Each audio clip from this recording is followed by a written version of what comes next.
Hello traders, and welcome to the market opening preview, January 8th on a Friday, 2016. Traders, great to be with you as we end our trading week, but it is going to be the big one, right? We got the big NFP coming out today.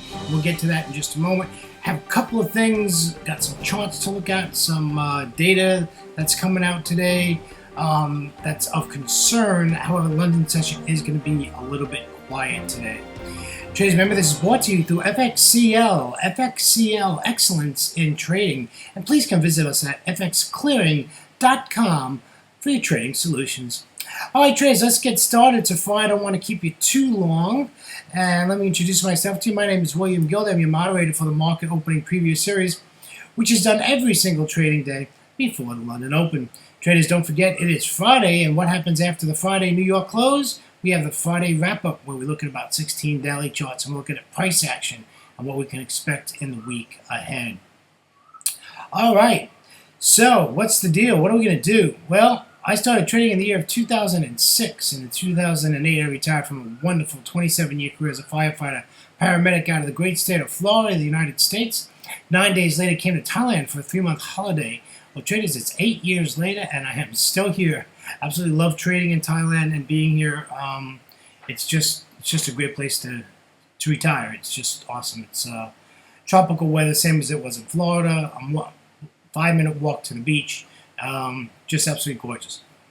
So how do I trade? Well, one, I listen to fundamentals. I pay a lot of money for a live data feed that gives me fundamentals all day, 24 hours a day, 7 days a week, all year long. They never miss a day. And I listen to that. I do not trade number releases. In other words, if an interest rate decision came out, I would not trade that release. I would wait probably 30 to 40 minutes, and then if everything lined up, I would take the trade. However, I'm a technician. I'd much rather trade technically, and fortunately or unfortunately, in today's trading sentiment as of, say, 3 years ago, you can trade one or the other. You can be a fundamental trader or you can just be a technical trader. Today, my opinion is you really need to have both. You need to have both, and you need to know what's going on around the world. It's just the way it is, right? So I look at charts. I love candlestick patterns, support, resistance, price action. I do use two indicators depending on what instrument I trade. I do trade a different instrument in the U.S. session. So I do use harmonics. And the reason for that is because I'm a Fibonacci nut. I like using the Fibonacci tool. And what is harmonics? They're Fibonacci patterns. Okay. And the other tool I really enjoy is the Ichimoku cloud. And as I promised, maybe we'll do that on a Monday. Maybe Monday we'll do Ichimoku. I'll put up some Ichimoku clouds and we'll take a look at that. And I'll show you about Ichimoku. It's a nice little tool to use, especially for support and resistance, especially when you start looking at higher and lower time frames, depending on what time frame you're trading. So that's basically how I trade. I do trade 10 to 11 hours a day. No, I don't sit in front of my desk that long. However, I am monitoring that long. I'm watching my iPad or my iPhone, or I'm at my desk. I'm at my desk at critical times, right? Session opens, London lunch, New York open, right? London close, right? You know, I want to be at my desk. I want to be able to take action if needed. So the rest of the day, I can travel around, go to the coffee shop, have a nice latte, do whatever, and still monitor my trades on my iPad, like I said, or my iPhone. So it makes it quite easy. So that's how I trade. All right, let's get the legal stuff out of the way. This is our risk disclaimer. Forex trading has a large potential rewards, but also a large potential of risk. You must be aware of the risks and be willing to accept them in order to invest in the Forex markets. Traders, most importantly, please listen to this. Please do not trade with money you cannot afford to lose. Don't trade your mortgage money or rent money just because you want to trade Forex. Open up a demo account. Save some money. You can open up a live account for like $2,500. Trade micro lots, which is like 10 cents or 20 cents a pip. And get your trading down, build your account up a little bit, and then go and trade mini lots. Okay? Yes, I trade mini lots. I know you're probably saying, what? You've been trading since 2006 and you trade mini lots? Yes, I trade mini lots. Always remember, traders, that past performance of any trading system or methodology is not necessarily indicative of future results. All right, let's get over to news and commentary. Let's see what happened in the markets yesterday. I don't think it was too good, to be honest with you. I was at a birthday party last night, and I kept getting this alarm on my watch, and this dropped, that dropped. The Dow was down, S&P is flat, and now I look at the indices.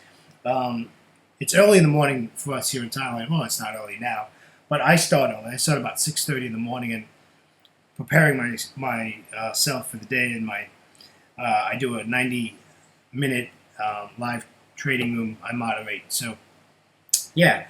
So anyhow, the Dow 30 closed negative 2.32%. The S&P 500 closed negative 2.37%. The Nasdaq closed negative 3.03%, and the small cap 2000 closed negative 2.93%. Not a good feeling I've got, because I've got positions open, and that's not good.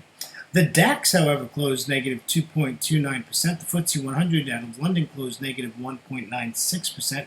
The CAC 40 out of Paris closed negative 1.72%.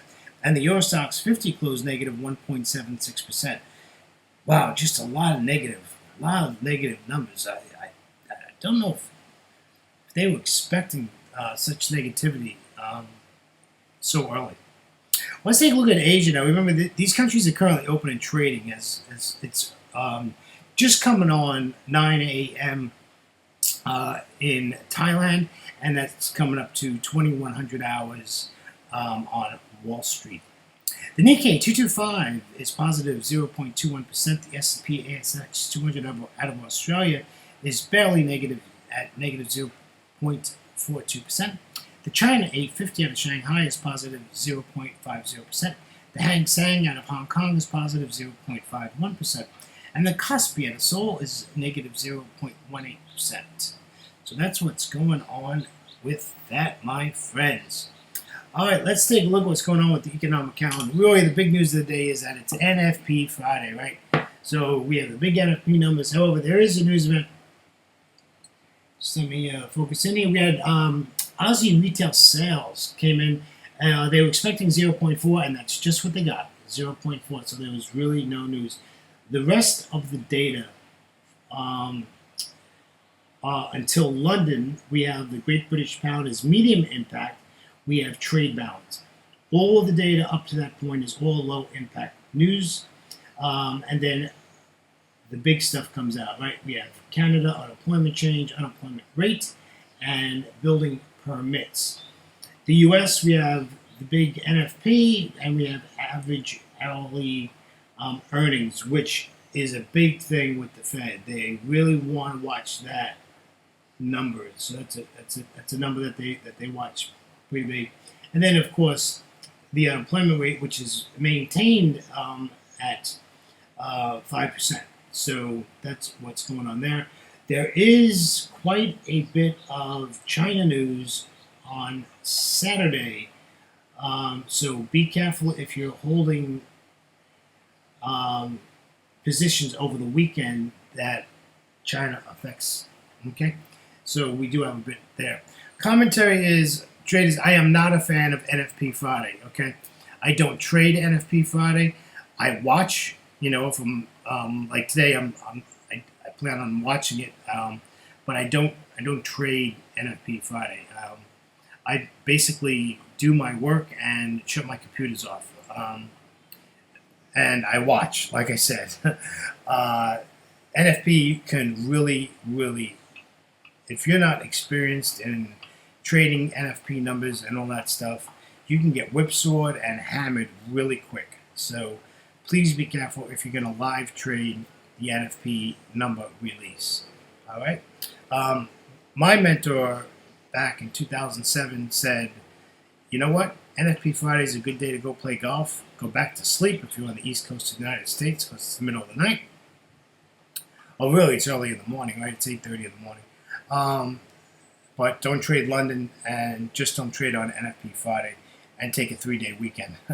So, that's my view on NFP Friday. I'm not a big NFP guy.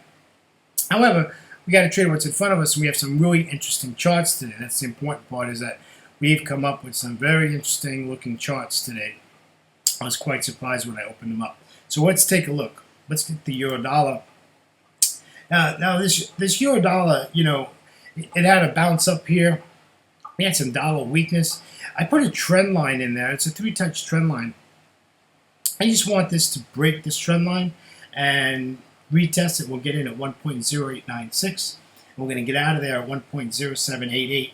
About the 200 exponential moving average, which is that green line on the chart. So that's where we would look to get out of that trade at. Take a look at that purple line on the top. That's a resistance line. That's a resistance line off of a daily chart. Okay, that's off a daily chart.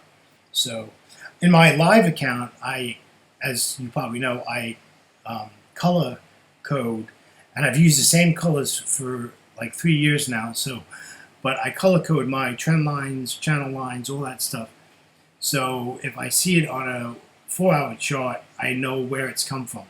Did it come from a 2-hour chart? Did it come from a 4-hour chart? 60-minute chart? Right? Where did it come from? And I know where that trend line came from. All right. So these are not color coded because these are my recording charts, and I change them every day. All right. As far as the lines and stuff like that. All right. Let's take a look at the pound. Not a lot of price action in the pound. I'm quite surprised. However, we do have data today out of the old GD, I think. Yes, we do. We have trade balance today, which is a medium impact news event. I really want this to give us an aggressive pull to the upside. I think we're going to get it. I just got a feeling that the money makers, or the money movers, or the money shakers, or whatever you want to call them, are going to make a move. Are they going to do it today? I'm not sure. I would suspect they're going to do it on Monday, and they're going to bring this all the way back up to this 46.60, and that's where we're going to short it. Because that 200 exponential moving average looks like a nice spot to short. And of course, we'll take it at support at 1.4536, and this would be a nice trade. I do see the daily pivot. I do expect a bounce. However, we're going to be way into profit by then. It's going to be a free trade. If we get popped, we get popped out of it. But we're not going to lose on this trade if we get our entry correct. Okay? All right, let's take a look at the Aussie dollar, our good old commodity pair. Yeah, look at this. This is the same chart as yesterday. The only thing I add to it was, one, I put a trend line in there, and two, I stuck a fib on here. And I'm looking for us to get back to this 38.2 fib, also the daily pivot point.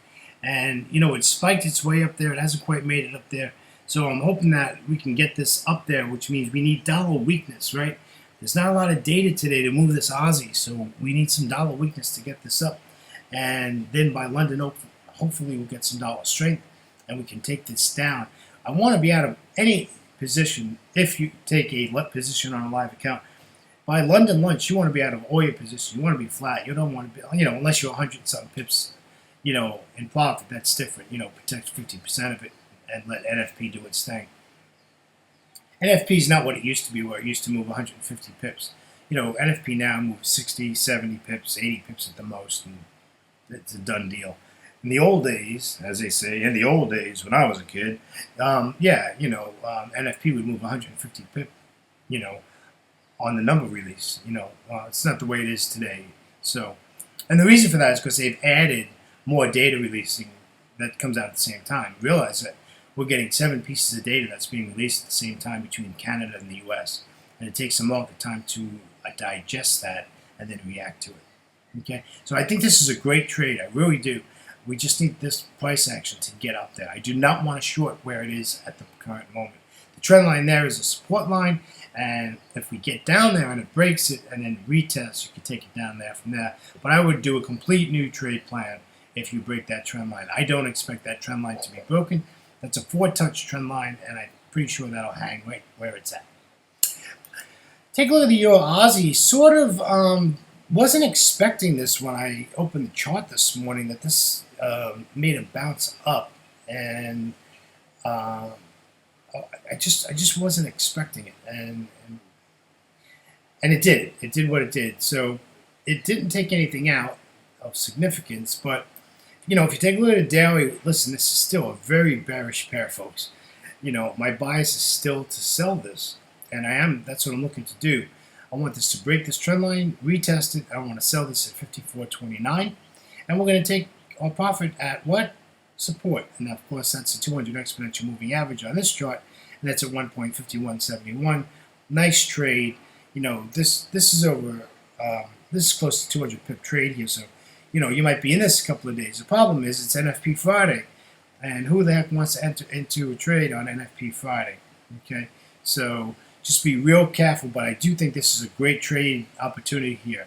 Nice part about this pair is this pair can move 150 pips and not even think about it. Here's the Euro Yen. That Euro Yen popped up yesterday, and it looked like it just continued to do it. So we're basically looking for the same thing, right? Let's get up to this all-in-one at 129.17, and let's sell it all the way down to the 200 exponential moving average at 128.40. So nice quick trade. This is a quick trade. This is a quick 40 pip trade, 30 pip trade, and get in and get out, and hopefully you're not in the trade more than 2 hours. Does its job, and you're done. And folks, the weather has just turned to crap. It is pouring rain as I'm looking out my window. It was sunny and beautiful when I started work today, and now it is pouring rain. So let's get a move on. I don't want to lose my internet. Okay, let's go over to the New Zealand dollar, another one of my favorites. Yeah, see that big candle? That is a data candle. So I gather the U.S. had bad data yesterday. Well, I know they had some issues with, yesterday China stopped. That's what I think probably has to do a little bit with. China stopped trading like 2 hours into their session because they were down 7%. So here we are, and this is an Asia candle. This blue candle is an Asia candle, folks. And there was no Aussie news today, so I'm not quite sure why we have this. So here we are, and now we're into, and here's a red candle. And this screenshot was only taken like a half hour ago, so this is pretty fresh. However, I want to sell this, so I want to sell this at 0.6677. I want to take profit at 0.6593. So nice trade. We can get into it. I like it where it's at, though. I do like where it's at. If you take this down to I don't trade a 15-minute chart. That's just too noisy for me. But if you can get in this here, stick your stop just above that R2 or above that 200 exponential moving average and take a shot at this. You might be able to get down to that daily pivot point before London lunch or before even London and make yourself a quick 50 and shut your computer off and have a nice 3-day weekend, right? And for those of you on Wall Street, of course, it's only 21:08 hours. It's only after 9 p.m. on Thursday, but for me, it's Friday morning. So, I think this is a cool trade. This is what I wanted to see, right? We knew something was going to happen eventually with this New Zealand. I said, this is going to take a move to the upside. This is going to take all these stops out. And didn't go very far, but I think keep an eye on this one. I like this pair. I think this is going to be a good trade. All right, traders, a little bit overtime today. It's a Friday, and it's NFP Friday. Please trade smart today. You need to be on your game, and I would suggest you trade a demo account. And to tell you the truth, I suggest you don't even trade today. Just watch. Watch the fireworks, okay? Just watch NFB, watch London, Sterling, the GP, Great British Pound has data coming out. Just watch today. There's no reason to jump in and get crazy on NFP Friday, okay? Traders, on behalf of myself, William Gilday, and our great friends at FXCL, Excellence in Trading, I want to thank you for being with me this week. Remember, after the New York close, sometime after that, we will have the Friday wrap-up where we go over about 16 daily trades. Come visit our website at fxclearing.com for your trading solutions. Traders, have a great weekend, and always remember to trade smart and not hard. Take care, traders. Catch you next time. Take care now. Bye-bye.